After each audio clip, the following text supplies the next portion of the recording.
children. Today, let us start chapter 5, that is Introduction to Euclid's Geometry.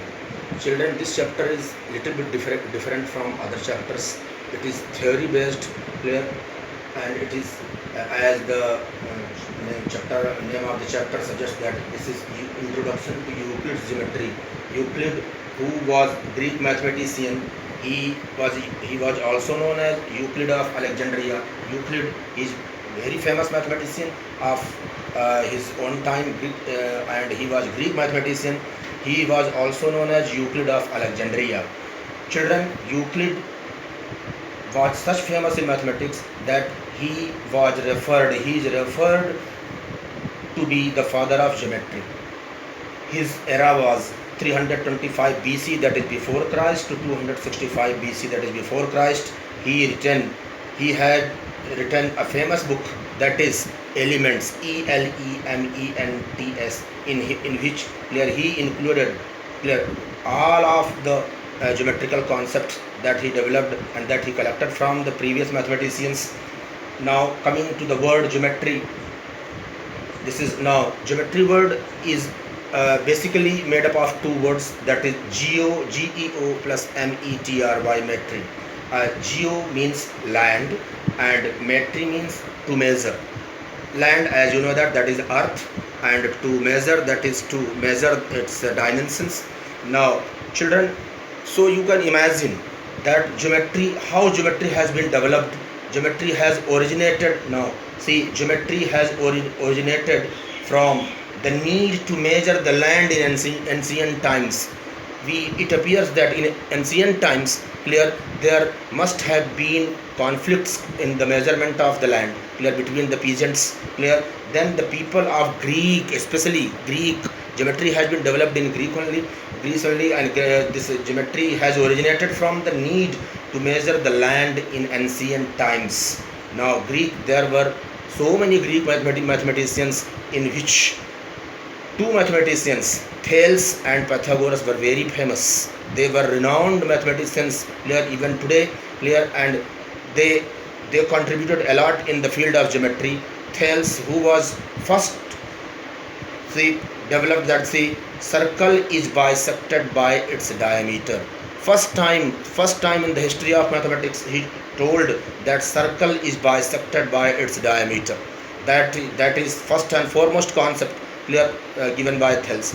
And now Pythagoras, as you know that Pythagoras is very famous, and he has given so many concepts and axioms in geometry. He developed the theory of geometry to a great extent, and today geometry is progressing day by day with the help of the concept and axioms postulates given by Thales, Pythagoras and Euclid. Euclid was a teacher of mathematics at Alexandria. Alexandria is there in Egypt, and Alexandria collected all the known works of geometry till 300 before Christ, and presented it in his 23 books, especially in Elements. Children, for the development of geometry, he assumed something which cannot be defined, which can be defined, some predefined terms collected by different mathematicians. Now Euclid gave some definitions. He first developed, he imagined and he realized that three steps are there to reach from solids to points. From solids to point, there are three steps, and he evolved each step. In each step we lose one dimension. As you know, the dimension means parameters. Each step we lose one dimension. From solid, he said that from solid, if we decompose solid, then we find so many surfaces. If solid is decomposed, then we find so many surfaces, and when again surfaces are decomposed, that surfaces are broken, then we find lines, and when lines are broken, when lines are scattered, then we come to points. So children, you see that solid is three-dimensional solid. Now surface has two dimension, line has one dimension, and point has no dimension. Children, now on the basis of these three steps, Euclid gave some definitions. They are known as Euclid's definitions, and in this context he gave the first definition, that is point, and that is the beginning of geometry. That is point. A point is that which has no part. Till now we were defining the point which has no length, no breadth, no height, but Euclid said this is not the perfect definition, and he said, what is point? A point is that which has no part. What does it mean? Point is that which has no part. This is inside the circle, this is the point, means that cannot be further divided into any part. Clear? A point is that which has no part. Clear? Similarly he gave another definition, that is line. What is a line? A line is breathless length. What does it mean? A line is so thin that its breadth cannot be measured. A line is breathless length in which there is no breadth, there is no chaudai, there is no breadth. And similarly straight line. Till now what definition we were giving? Clear? For a line, clear, a line is a geometrical figure that has length but no breadth. Clear? But Euclid said that a line is breathless length. Now similarly, what is a straight line? Clear? In the eyes of Euclid said a straight line is a line which lies evenly with the points on itself. Clear? With the points on itself. Clear? All the points are over there, clear, on the line. If all the points are evenly lying on the line, then this is called straight line. Similarly, what is surface? A surface is that which has length and breadth only. Children, sometimes it is called face also. A surface is that which has length and breadth only. So it is what? It is two-dimensional. Only length and breadth are there. Like so many surface, rectangle, square, you can find out it. Now what is plane surface? He specified that a plane surface is a surface which lies evenly with the straight lines on itself. That is plane surface. And now coming to axioms, that is very much important, these three definitions, children. And this what is axiom? You see, Euclid said a mathematical statement, axiom, that is very famous in Euclid geometry. A mathematical statement which is assumed to be universally true. Universally true means that are befitted anywhere in any scenario. A mathematical statement which is assumed to be universally true without proof, clear, is known as axiom. Axioms need no proof. A mathematical statement which is assumed to be universally true without proof is not required for them. They are axiom, and they are assumptions which are not specific to geometry. They are not specific to geometry. They can be applied anywhere in mathematics and in real life situations also. They are known as axioms. So for what is the main thing for axiom? Axioms, clear, they are pre-assumed concepts, clear, and proof is not required for them, and they are assumptions which are not specific to geometry, clear, they are specific, they can be applied anywhere in any field in real life situation. Now what is theorem?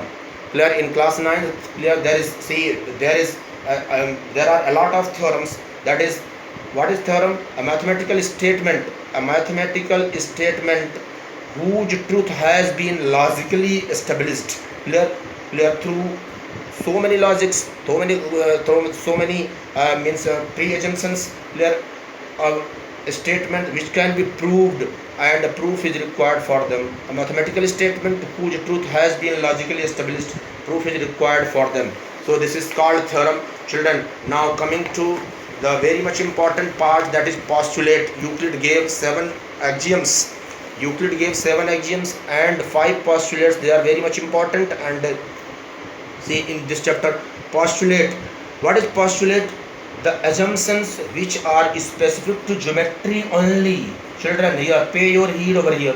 The assumptions which are specific to geometry, clear, they are meant for geometry, they are made for geometry, and they are known as postulates. The assumptions, they are also assumptions which are specific to geometry, are known as postulates. So what basic difference you have found, clear, between axiom and postulate? Axioms are not specific to geometry, they can be applied anywhere, and postulate are also assumptions clear, which are specific to geometry and they can be applied only in geometry, clear. This is called postulate. So children, this is all about your this means your introduction to Euclid's geometry, and this is today is the this is first class in this regard, Euclid. So again, let us summarize these things. Euclid was a Greek mathematician, clear. He was also known as Euclid of Alexandria. Alexandria is there in Egypt. That is this father of geometry. He was also known as father of geometry, and his era was 325 BC to 265 BC. He has written a book very famous, that is Elements, clear. And geometry, what is geometry? Geometry word is made up of two words, geo and metry. Geo means land and metry means to measure. So what is geometry? We can find out. Geometry has originated from the need to measure the land in ancient times. In ancient times, the people must have applied geometry, clear, to measure the lands and to remove the conflicts among them. He was a Greek mathematician who Euclid was Greek mathematician, that is Thales and Pythagoras. That is Thales first time gave circle is bisected by its diameter, and we all know today.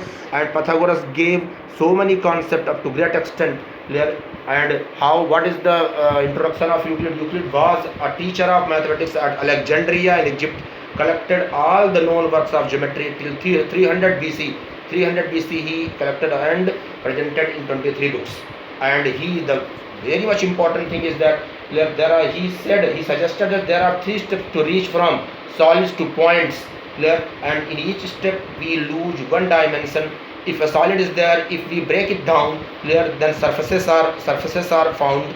And when surfaces are broken, clear, then lines are found. When lines are broken, then points are found. And some solid has three dimension, surface has two dimension, lines have one dimension, and point has no dimension, that is dimensionless.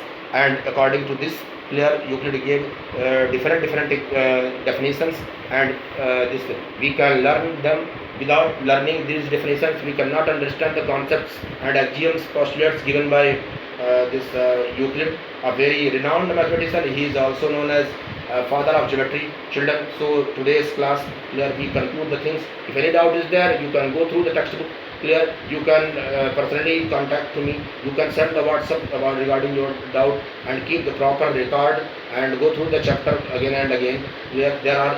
Chapter is different from other chapters. Why? Because it is theory based, clear. This is the beginning of geometry, clear. And after that, when we go to the exercises, then questions are very easy. There will not be any difficulty. But before that, you have to go through all the definitions. You have to grasp all the definitions and all the axioms and all the postulates also. Thank you so much, children.